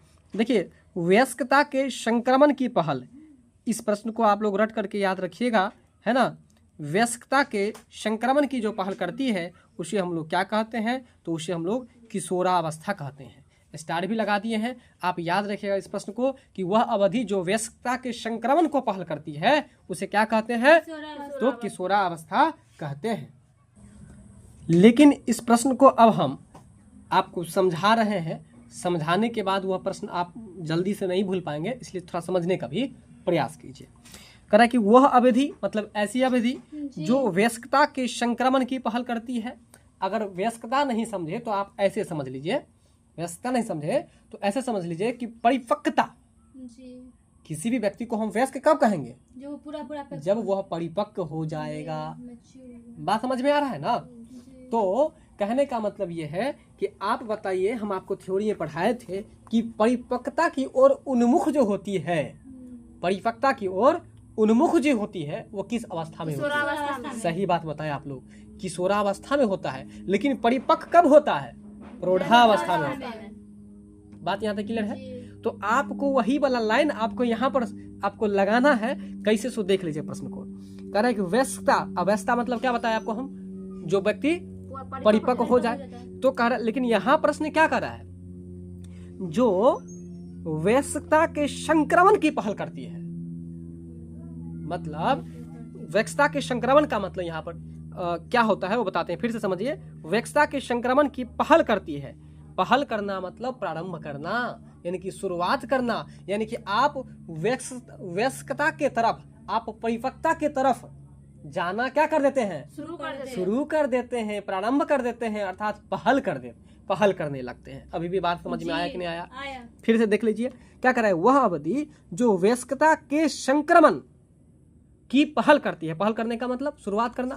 और किसका शुरुआत आप करते हैं? वयस्कता का, यानी कि परिपक्वता का। तो बताइए कि परिपक्वता का शुरुआत, परिपक्वता की तरफ जाने का प्रारंभ आप कब करते हैं? करते हैं ना। तो वही बात आपसे यहाँ पर पूछा जा रहा था। बताइए कि अभी भी प्रश्न समझे कि नहीं समझे? वयस्कता का मतलब एक बार बता दीजिए आप लोग। वयस्कता का मतलब है ना, जो व्यक्ति आपको परिपक्व हो जाएगा उसको हम कहेंगे कि वो वयस्क हो गया। बात समझ में आ रहा? और पहल करने का मतलब प्रारंभ करना, यानी कि हम लोग परिपक्वता की ओर जो है पहल करने में पहल जो करने लगते हैं वो किस अवस्था में करने लगते हैं? और इसी बात को थ्योरी में क्या पढ़ाए थे कि हम लोग परिपक्वता की ओर कब उन्मुख हो जाते हैं? किशोरावस्था में। और परिपक्व कब हो जाते हैं? प्रौढ़ावस्था में। तो बात समझ गए ना अब? तो बताइए, वह अवधि जो वयस्कता के संक्रमण की पहल करती है उसे क्या कहते हैं? तो उसे हम लोग किशोरावस्था कहते हैं। बात समझे? चलिए, अगला प्रश्न है, संरचनात्मक दृष्टिकोण के अनुसार। किस दृष्टिकोण के अनुसार? देखिए, संरचनात्मक दृष्टिकोण के अनुसार अधिगम डॉट है। मतलब ये हुआ, आपसे पूछ रहा है कि संरचनात्मक दृष्टिकोण के अनुसार अधिगम क्या है। क्या पूछ रहा है? अधिगम क्या है, लेकिन किसके अनुसार? दृष्टिकोण के अनुसार। अब यहाँ दृष्टिकोण के बारे में जरा समझने का प्रयास कीजिए। याद कीजिए, बचपन का पढ़े थे शब्द के भेद के बारे में, और आप पढ़े थे कि उत्पत्ति के दृष्टिकोण से, शब्द के कितने भेद हैं। तो उत्पत्ति के आधार पर शब्द के 4 भेद होते थे। फिर आप पढ़े थे कि प्रयोग के दृष्टिकोण से यानी कि प्रयोग के आधार पर शब्द के कितने भेद होते हैं। फिर पढ़े थे व्युत्पत्ति के आधार पर शब्द के कितने भेद होते हैं। तो यहाँ पर आप क्या देख रहे हैं कि सभी मतलब भेद जो है सभी का जो अलग अलग दिया गया है वो अलग अलग दृष्टिकोण से दिया गया है। उसी हिसाब से अगर हम थ्योरी की बात करें तो थ्योरी में आप क्या पढ़े थे, अधिगम का परिभाषा। अधिगम का परिभाषा आप यही ना पढ़े थे कि जब बच्चों के व्यवहार में परिवर्तन हो गया तो इसका मतलब है कि उसमें अधिगम हो गया। लेकिन यहाँ पर किसके दृष्टिकोण से कह रहा है, किसके हिसाब से, संरचनात्मक दृष्टिकोण से। तो संरचनात्मक दृष्टिकोण के अनुसार से अधिगम आपसे पूछ रहा है कि क्या है। तो याद रखिएगा ये रटने वाला प्रश्न है और अधिगम जो है एक सक्रिय और सामाजिक प्रक्रिया है। बताइए संरचनात्मक दृष्टिकोण से अधिगम क्या है, एक सक्रिय और सामाजिक प्रक्रिया है। इसको आप याद रख लीजिएगा। अब पूरा प्रश्न के साथ उत्तर मुझे बताइए आप लोग फटाफट से। संरचनात्मक दृष्टिकोण के अनुसार अधिगम एक सक्रिय और सामाजिक प्रक्रिया। फिर से बोलिए, उसको रटना है। संरचनात्मक दृष्टिकोण के अनुसार अधिगम एक सक्रिय और सामाजिक प्रक्रिया है। बात समझ गए ना, अधिगम जो है एक सक्रिय और सामाजिक प्रक्रिया है। बात समझ गए। चलिए इसके बाद जो आपका अगला प्रश्न है, निम्नलिखित अवधि में से किस में शारीरिक वृद्धि एवं विकास तीव्र गति से घटित होता है। अब तो प्रश्न समझ में आपको आ गया होगा। कह रहा है कि ये अवधि दिया गया है आपको, ये जो 4 ऑप्शन है उसमें अवधि दिया गया है।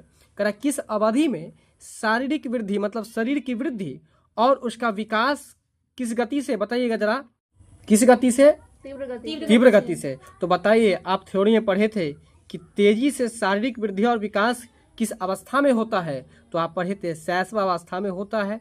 फिर जाकर के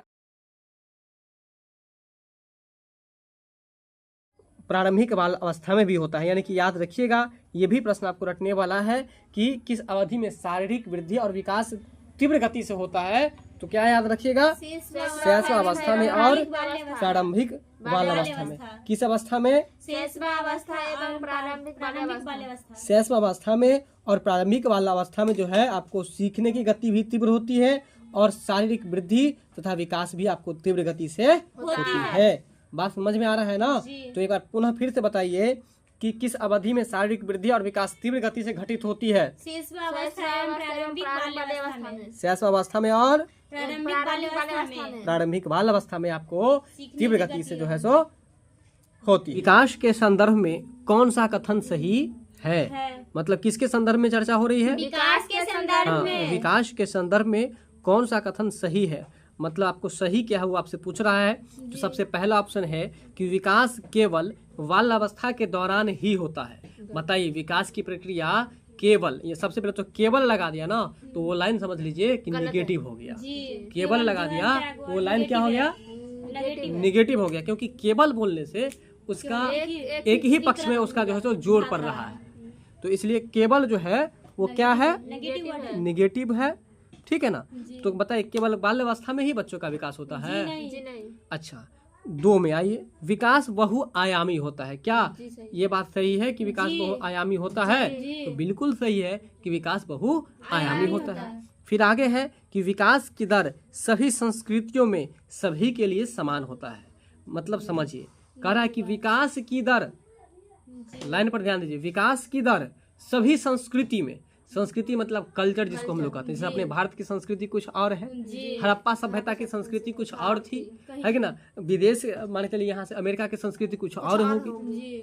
आप अभी दुर्गा पूजा आया तो आप 9 बहिन का रूप मान करके 9 बच्चियां को आप भोजन कराते हैं। ये हमारी क्या है, संस्कृति है। लेकिन आप चले जाइए, मान के चलिए कि अमेरिका चले जाइए, आप ब्रिटिश चले जाइए, तो हर जगह की संस्कृति क्या होती है, अलग अलग होती है। तो वही बात लिखा है कि विकास जो है, विकास की दर सभी संस्कृतियों में सभी के लिए समान होता है। अब ये बताइए कि विकास का दर, आप थ्योरी में क्या पढ़े थे कि सभी बच्चों के विकास का दर जो होगा ना वो अलग अलग होता है, लेकिन उसका प्रतिमान जो होता है वो समान होता है। तो याद रखिएगा दर सभी को अलग अलग होता है, क्योंकि कोई बच्चा जो है आपको किसी जैसे किशोरावस्था जाते जाते खूब विकास कर जाता है, कोई बच्चा जो है तो मान चलिए किशोरावस्था के बीच में आकर के नहीं विकास के तार गाछ के जैसे बढ़ जाता है। तो कहने का मतलब विकास की जैसे 2 बच्चा 4 बच्चा आप कंपेयर कीजिएगा कभी आपके फैमिली में या आपके अगल बगल में पड़ोसी में जो बच्चा एक ही दिन पैदा हो, लेकिन उसका विकास देखिएगा आपको, किसी बच्चा को दांत पहले हो गया है, किसी बच्चा को दांत ही नहीं हुआ है, कोई बच्चा पहले दौड़ने लगता है, कोई बच्चा बाद में दौड़ता है, कोई बच्चा पहले से चलने लगता है, कोई बच्चा थोड़ा लेट करके चलता है। तो अब बताइए, अगर मान के चलिए एक ही दिन पैदा हुआ तो सब एक ही दिन चलने लगता ना, लेकिन नहीं चला एक दिन, एक ही दिन उठ के नहीं खड़ा हुआ। ऐसा क्यों?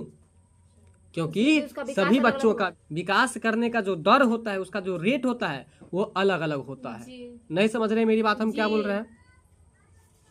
तो बताइए आप लोग कि विकास का दर जो है सभी संस्कृतियों में सभी के लिए एक समान होता है?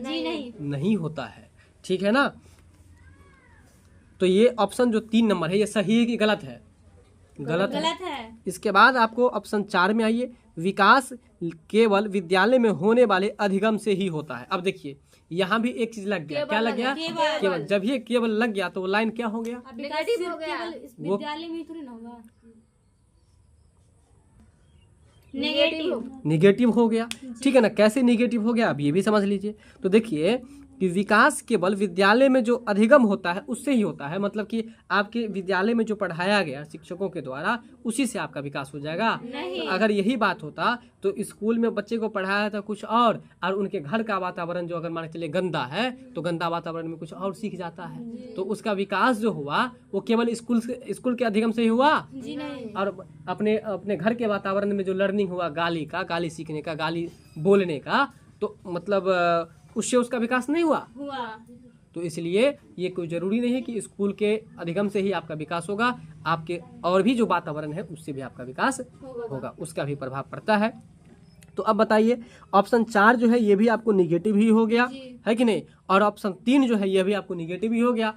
तो बचा कौन? तो ऑप्शन 2 ये आपको पॉजिटिव है। तो विकास के संदर्भ में ये सही भी है और आप याद भी किए थे। क्या याद किए थे बताइए आप लोग? बिल्कुल, विकास जो है बहुआयामी होता है, यानी कि मल्टी डायमेंशनल होता है।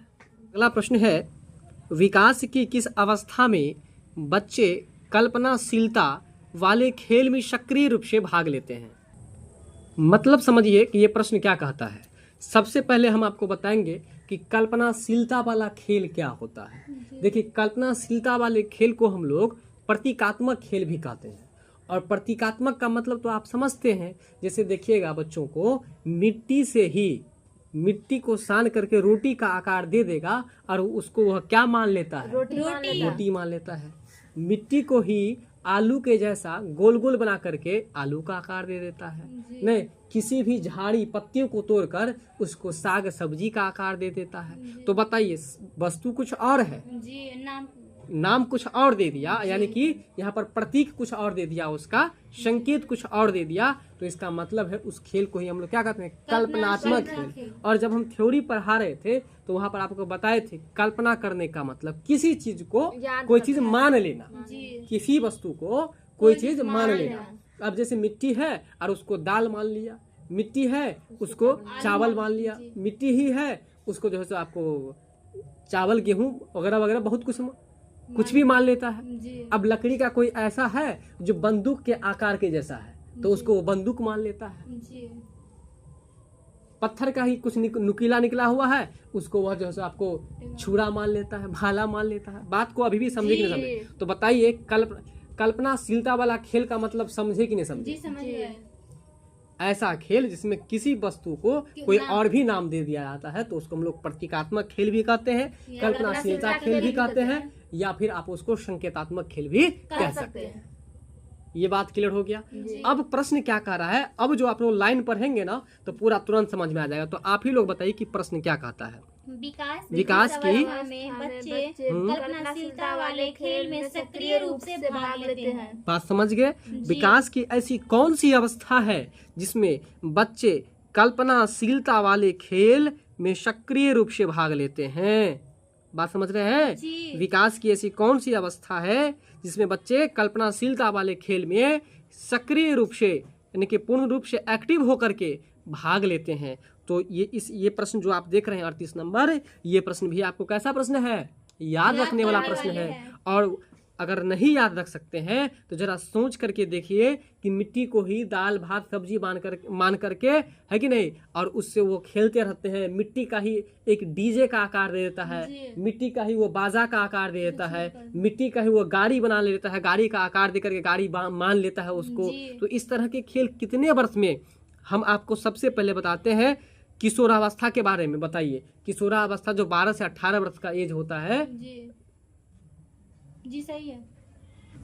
उस अवस्था में तो मिट्टी को कोई प्रतीकात्मक मान करके तो वो खेलता ही नहीं है। उस समय तो वो क्रिकेट, कबड्डी, हॉकी ये सब खेलते हैं। तो अब यहाँ किशोरावस्था की तो कुछ बात ही नहीं हुई।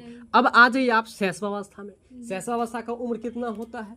0 से 2 वर्ष। और 0 से 2 वर्ष के ही या जन्म से 2 वर्ष के ही बात बराबर है। उस परिस्थिति में तो बच्चे को उतना नॉलेज रहता ही नहीं कि किसी वस्तु को कोई चीज मान करके खेलेगा।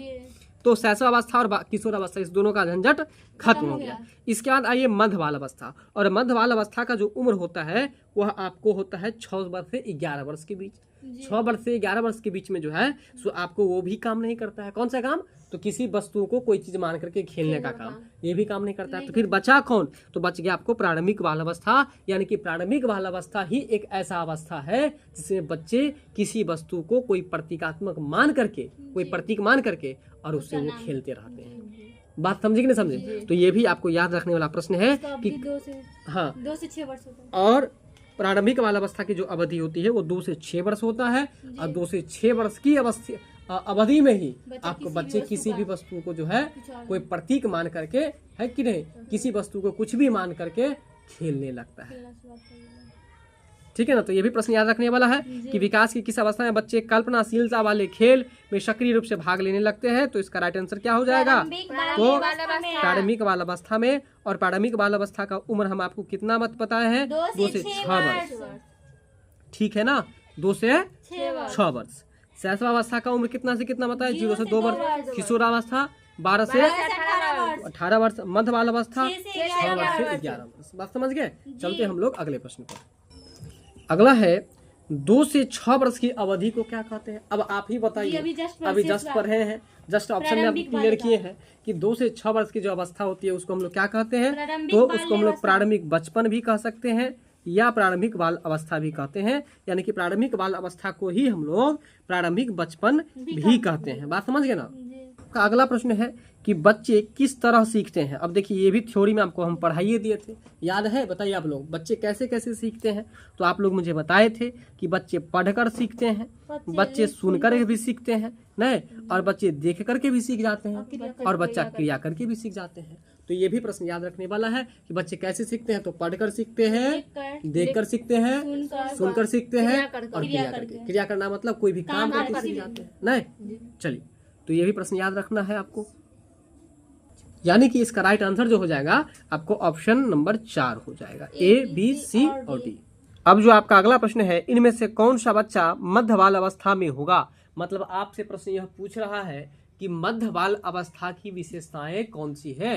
सीधा सीधा आप ये समझिए, मध्य बाल अवस्था की विशेषताएं कौन सी है इसमें, है कि नहीं? कौन सा बच्चा है जो मध्य बाल अवस्था के अंतर्गत जो है सो आपको देखा जाएगा। ठीक है ना? तो देखिए, सबसे पहले बताइए कि मध्य बाल अवस्था जो है आपको किस अवस्था का भाग है? क्लियर है? मध्य बाल अवस्था आप बोलते हैं ना, तो इसका मतलब है वो बाल अवस्था का एक भाग है। बाल अवस्था का 2 भाग इससे पहले पढ़े थे। एक पढ़े थे प्रारंभिक बाल अवस्था और दूसरा पढ़े थे आप उत्तर बाल अवस्था। प्रारंभिक बाल अवस्था पढ़े थे 2 वर्ष से लेकर के 6 वर्ष तक, और उत्तर बाल अवस्था आप पढ़े थे 6 वर्ष से लेकर के 12 वर्ष तक। ठीक है? लेकिन अब यहाँ पर एक नया बाल अवस्था का भाग देखने को मिल रहा है, और जिस भाग का नाम है मध्य बाल अवस्था। तो याद रखिएगा, मध्य बाल अवस्था भी जो है ये जो नया आया है, आपको विभिन्न वैज्ञानिकों के द्वारा अलग अलग आपको बांट दिया गया है। तो कोई बड़ी बात नहीं है, गलत किसी को भी नहीं कर सकते हैं, क्योंकि सब किसी न किसी वैज्ञानिक के द्वारा ही दिया गया है। ठीक है? तो मध्य बाल अवस्था को अंग्रेजी में हम लोग मिडिल चाइल्डहुड कहते हैं, और दूसरा इसकी अवधि सबसे ज्यादा जो आपको देखने को मिलेगा 6 वर्ष से लेकर के 8 वर्ष तक, ये याद रखिएगा।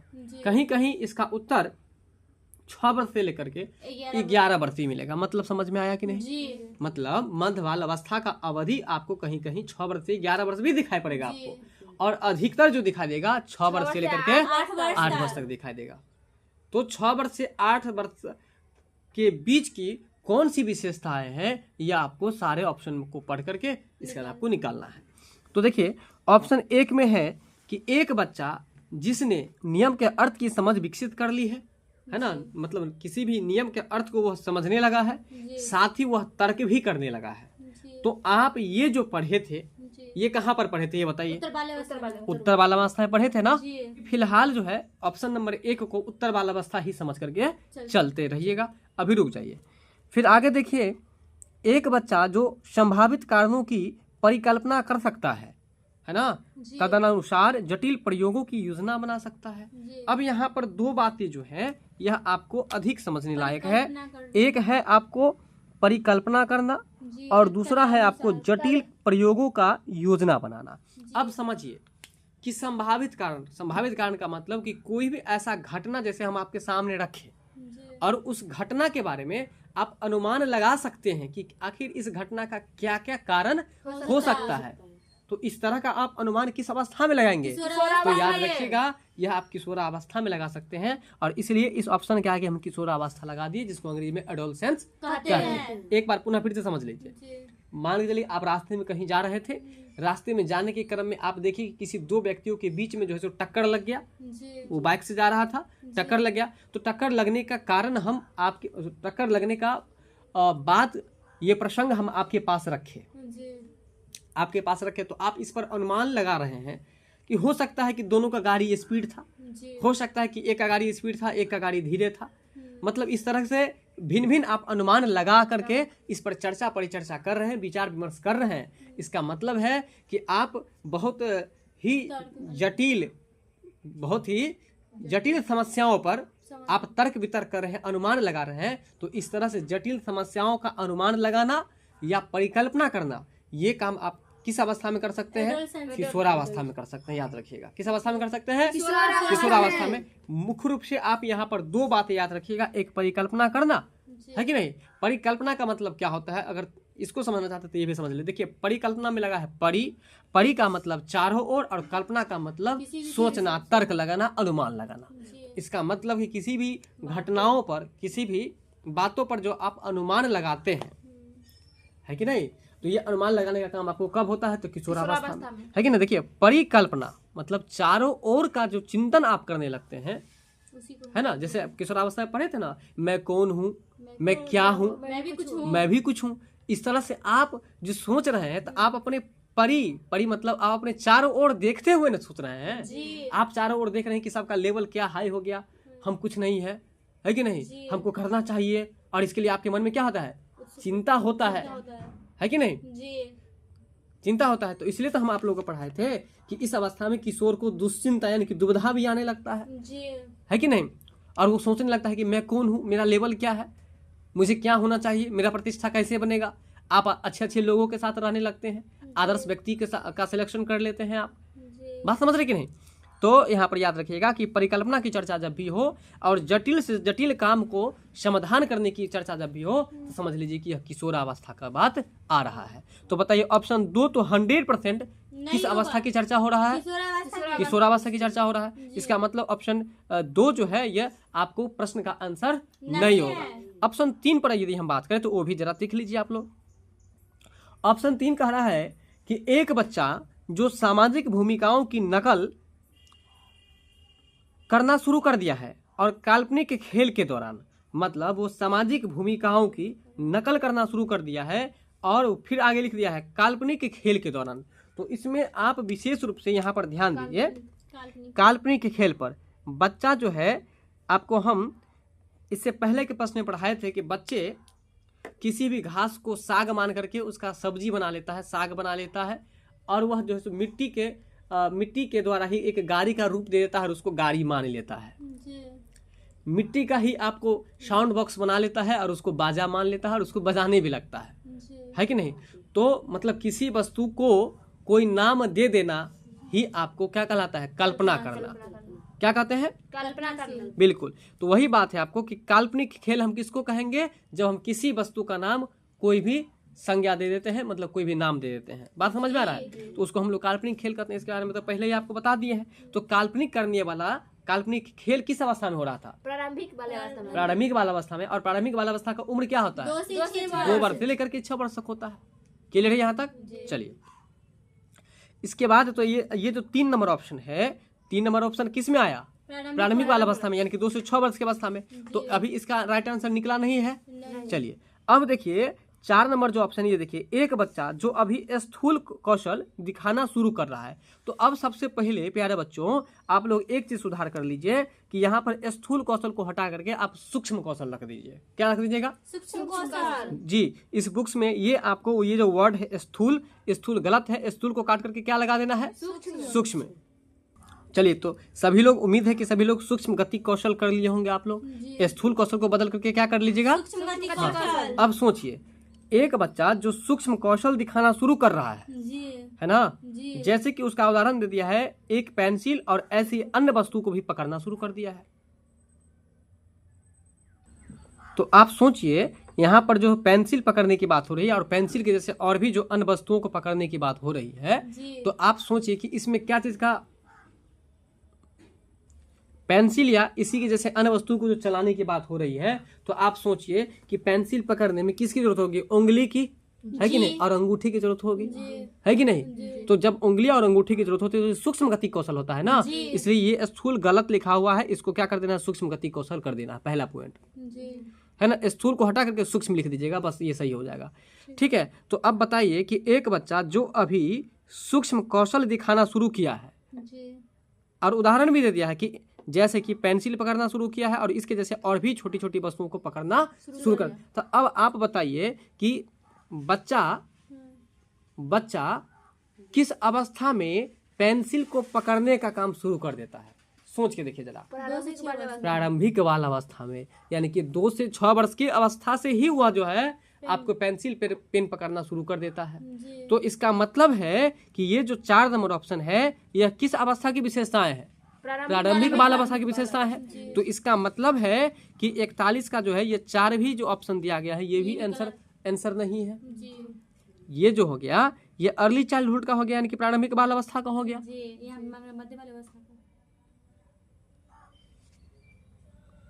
लेकिन यहाँ पर मांग रहा है मध्य बाल अवस्था का। तो अब देखिए कि मध्य बाल अवस्था का मांगा, तो आप जो 1 से लेकर के 4 तक पढ़े हैं, 1 से लेकर के 4 तक पढ़े हैं, तो देखिए एक बार पुनः हम 2 पर चलेंगे। 2 में परिकल्पना करना और जटिल काम को करना, जटिल से जटिल मतलब कठिन से कठिन समस्या का समाधान करना। तो ये काम जो है बच्चा किस अवस्था में करता है? किशोरावस्था में। ये तो 100% क्लियर हो गया है। अच्छा, तीसरा देख लीजिए, काल्पनिक खेल। तो बच्चा काल्पनिक खेल माने किसी चीज को नहीं कोई और नाम से पुकार करके उससे वो खेलने का काम करता है। तो ये किस अवस्था में? ये भी प्रारंभिक बाल अवस्था में ही है। तो ये भी आपको प्रारंभिक बाल अवस्था का हो गया। इसके बाद एक बच्चा जो कि सूक्ष्म कौशल दिखाना शुरू कर रहा है, तो सूक्ष्म कौशल का मतलब आपको पेंसिल पेन पकड़ना हो गया। तो ये काम कब शुरू कर देता है? ये भी प्रारंभिक बाल अवस्था में शुरू कर देता है। इसका मतलब है ये तीनों तो कंफर्म हो गया आपको, जो प्रारंभिक बाल अवस्था का ये नहीं, ये 3 और 4 प्रारंभिक बाल अवस्था का हो गया।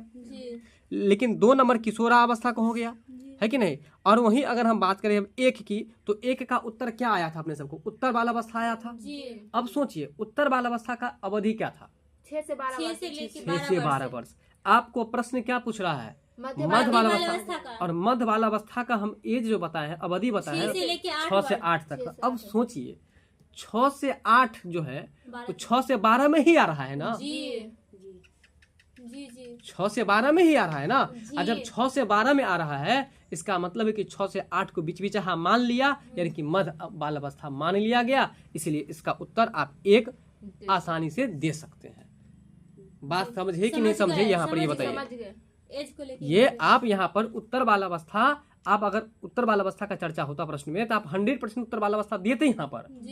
लेकिन अब देखिए इस 1 नंबर ऑप्शन को छोड़ करके तीनों ऑप्शन 100% एक किशोरावस्था का है और दूसरा जो है आपको और 2 जो बच जाता है वो प्रारंभिक बाल अवस्था का। तो अब तीसरा जो बचा उत्तर बाल अवस्था, और उत्तर बाल अवस्था है 6 से लेकर के 12 तक। लेकिन 6 से 12 में ही मध्य बाल अवस्था भी आकर के इंटर कर जाता है, जो कि 6 से 8 होता है। तो इसीलिए 6 से 8 को उसी में डाल दीजिए उत्तर बाल अवस्था में, और ऐसा सोच लीजिए कि मध्य बाल अवस्था का यह भी क्या है? विशेषता है। बात समझे? तो अब बताइए कि इनमें से कौन सा बच्चा जो मध्य बाल अवस्था में होगा? तो आप कहिएगा कि एक ऐसा बच्चा जो नियम के अर्थ को समझने लगता है और तर्क भी करने लगता है, तो इसका मतलब है कि वह आपको मध्य बाल अवस्था में हो सकता है। बात समझ में आया कि नहीं आया? चलिए, प्रश्न है कथन ए वह बच्चे जो उच्च आय वाले परिवार से हैं। मतलब कथन ए में बता रहा है कि एक ऐसा बच्चा है जो कैसा परिवार से है, परिवार मतलब जिनके परिवार में आपको इनकम ज्यादा है। तो वही बात बता रहा है कि वह बच्चे जो उच्च आय वाले परिवार से हैं उन बच्चों से अपना दिन बहुत अलग बिताते हैं, गरीब मतलब है ना। जो बच्चे निम्न आयु वाले परिवार से हैं। अब देखिए ये प्रश्न को ना मतलब एकदम टेढ़ा तरीका से लिखा है।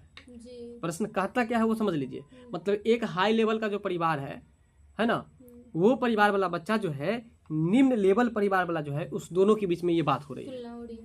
हाँ, वह बच्चे जो उच्च आय वाले परिवार से हैं उन बच्चों से, जो हाई लेवल का परिवार का बच्चा है वो बच्चा क्या करता है, तो वैसे बच्चों से अपना दिन बहुत अलग बिताते हैं जो निम्न आय वाले परिवार से है। बात पकड़े कि नहीं पकड़े? मतलब जो लो फैमिली का बच्चा है, जिनके परिवार में इनकम बहुत कम है, वैसे परिवार के बच्चों से उच्च आय वाले जो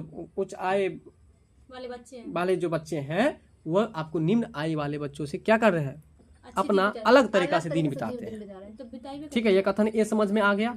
चलिए, तर्क आर में क्या बता रहा है, बचपन की संकल्पना सार्वभौमिक नहीं है। सही बात। बचपन की जो संकल्पना है वो सार्वभौमिक नहीं है तथा बचपन में बहुत विविधता है। ये बात बिल्कुल सही है। कैसे सही है ये अब हम आपको बताते हैं। तो देखिए, कह रहा है कि बचपन की संकल्पना सार्वभौमिक नहीं है। इसका मतलब जैसे आपका बचपन दिल्ली में बीता है, आपका बचपन पटना में बीता है, आपका बचपन भी दिल्ली में बीता है। तो आप सोचिए कि आपका बचपन जो बीता और हमारा बचपन बिहार में बीता है। आपके बचपन, इनके बचपन, सबके बचपन में अंतर तो है, जरूर है। कैसे? क्योंकि आप जहाँ रहते थे वहाँ की संस्कृति, वहाँ का वातावरण अलग था और यहाँ का जो वातावरण है वो अलग है। जैसे अभी हम लोग को पानी का किसी भी तरह का दिक्कत नहीं है, लेकिन कुछ कुछ ऐसे भी क्षेत्र हैं जहाँ पर पानी का बहुत ही ज्यादा कष्ट है, नदी का पानी पी रहा है। तो बताइए कि वहाँ के बच्चों का जो बचपन बीता है और यहाँ के बच्चों का जो बचपन बीता है, ये दोनों का बचपन सेम है? नहीं, सेम नहीं है ना, क्योंकि वहाँ की संस्कृति अलग है, वहाँ का वातावरण भी अलग है और यहाँ की संस्कृति भी अलग है। मतलब कि दोनों जगह का मतलब भिन्न भिन्न जगहों की संस्कृति भिन्न भिन्न होती है। अगर भारत की संस्कृति की बात करें तो यहाँ की संस्कृति कुछ अलग है, इंग्लैंड की बात करें तो वहाँ की संस्कृति कुछ अलग है। तो भिन्न भिन्न जगहों की संस्कृति जो होती है वह आपको अलग अलग होती है, और जिसके कारण से बच्चों का जो बचपन होता है वो आपको अलग अलग होता है। बात समझ रहे हैं ना? किसी का बचपन कष्ट में बीता, किसी का बचपन खूब खुशहाल में बीता, नहीं? तो यहाँ पर ये बात है आपको। तो इसलिए अब बताइए कि बचपन में बहुत विविधता, विविधता का मतलब होता है अंतर, मतलब विविधता मतलब भिन्न भिन्न प्रकार के। तो क्या सभी का बचपन भिन्न भिन्न प्रकार का होता है कि नहीं होता? जी, होता है। ठीक है, तो इसका मतलब कथन आर जो है यह सही है कि गलत है? सही है। और कथन ए जो था वो सही है कि गलत है? सही है। वो भी सही है, क्योंकि जो उच्च परिवार वाला जो बच्चा है, जो हाई लेवल के परिवार का बच्चा है, वो निम्न परिवार वाले बच्चों से अलग दिन बिताते हैं कि नहीं बिताते हैं? उनका ऐशो आराम अलग रहता है कि नहीं रहता है? तो इसलिए कथन जो ए था वो भी सही है।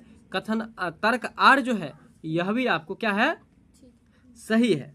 बात समझ रहे हैं? तो 42 का जो आंसर हो जाएगा क्या हो जाएगा? तो ए और आर दोनों सही है कि नहीं? जी। और आर जो है वो ए की सही व्याख्या करता है, सही बात है जी। यहाँ पर देखिए बता दिया ना कि उच्च परिवार वाला जो बच्चा है वह आपको गरीब परिवार के बच्चों से अलग तरीके का दिन बिताता है। और वही बात आपको हम यहाँ पर क्लियर कर दिए कि बचपन की संकल्पना सार्वभौमिक नहीं है। ये सार्वभौमिक का मतलब हर जगह जो है एक ही जैसा नहीं है। किसी का कष्ट में है तो किसी का सुख में है, किसी का दुख में है तो किसी का सुख में है कि नहीं? तो इस तरह से बचपन में बहुत सारी विविधता है। यानी कि कथन आर जो है यह ए का सही व्याख्या करता है। बात पूरा स्पष्ट है? बात समझे कि नहीं आप लोग ये बता दीजिए। इसलिए इसका राइट आंसर जो हो जाएगा वो आपको 3 हो जाएगा। इसका जो राइट आंसर हो जाएगा वो आपको ऑप्शन 1 हो जाएगा। क्या हो जाएगा? ऑप्शन 1 हो जाएगा। अगला प्रश्न है, अधिगम के संदर्भ में कौन सा कथन सही है। तो देखिए अधिगम के संदर्भ में आपसे पूछा जा रहा है, लर्निंग के संदर्भ में कह रहा है कि कौन सा कथन सही है, ये आपको बताना है। तो देखिए सबसे पहले है एक में कि अधिगम एक निष्क्रिय प्रक्रिया है। बताइए अधिगम लर्निंग जो है एक निष्क्रिय प्रक्रिया है, निष्क्रिय थोड़ी ना है, ये तो सक्रिय प्रक्रिया है ना। तो ये तो पहले ही गलत हो गया, लेकिन थोड़ा आगे ही पढ़ लेते हैं। इसमें अधिगमकर्ताओं की संलग्नता की आवश्यकता नहीं होती है। बाप रे, ये तो जुल्म हो जाएगा। अगर अधिगमकर्ता मतलब अगर आपको कुछ सीखना है हमसे और आप एक्टिव होकर के नहीं बैठे, जैसे तैसे बैठ जाए, मान के चलिए आप उसमें शामिल अच्छा से नहीं हो या शामिल हो ही नहीं, मान के चलिए आपको अधिगम प्राप्त करना है, आपको ज्ञान लेना है हमसे और आप यहाँ पर शामिल ही नहीं होइएगा तो अधिगम होगा? तो इसलिए ऑप्शन 1 तो हर जगह से गलत है, कहीं से भी सही नहीं है। ऑप्शन बी की बात करें, मतलब ऑप्शन 2 की बात करें तो भावों का अधिगम प्रक्रिया पर कोई प्रभाव नहीं पड़ता। कह रहा है कि भाव मतलब फीलिंग, क्या फीलिंग का अधिगम पर कोई प्रभाव नहीं पड़ता है? बिल्कुल पड़ता है। अगर किसी का फीलिंग आप देखते हैं, मान के चलिए कि वो रो रहा है, तो आपके माइंड में उस तरह का ही भाव उत्पन्न हो जाता है, आप वहां पर हंसने नहीं लगते हैं, आपके अंदर उसी तरह का संवेग जागृत होता है जैसा आप सामने वाले को देखते हैं। नहीं, आगे देखिए 3 नंबर में क्या है कि परीक्षाएं ही अधिगम का चरम लक्ष्य है। मतलब कि आप जैसे लर्निंग आपका हुआ, आप कुछ सीखे, तो आपका केवल परीक्षा हो, मान के चलिए आप केवल परीक्षा के लिए लर्निंग कर रहे हैं, नहीं, ज्ञान के लिए कर रहे हैं। आप अपने जीवन को अच्छी तरीका से बिताने के लिए, अच्छा व्यवहार सीखने के लिए लर्निंग कर रहे हैं ना। आप तो ऐसा नहीं है कि आप जो है सो मतलब केवल परीक्षा पास करने के लिए ही कर रहे हैं। बात क्लियर हुआ कि नहीं क्लियर हुआ? तो ये जो ऑप्शन 3 है यह भी आपको सही नहीं है। आगे लिखा है ऑप्शन 4 में कि अधिगम एक जटिल प्रक्रिया है जिसमें अधिगमकर्ताओं की सक्रिय संलग्नता की आवश्यकता होती है। बताइए सही है कि गलत है?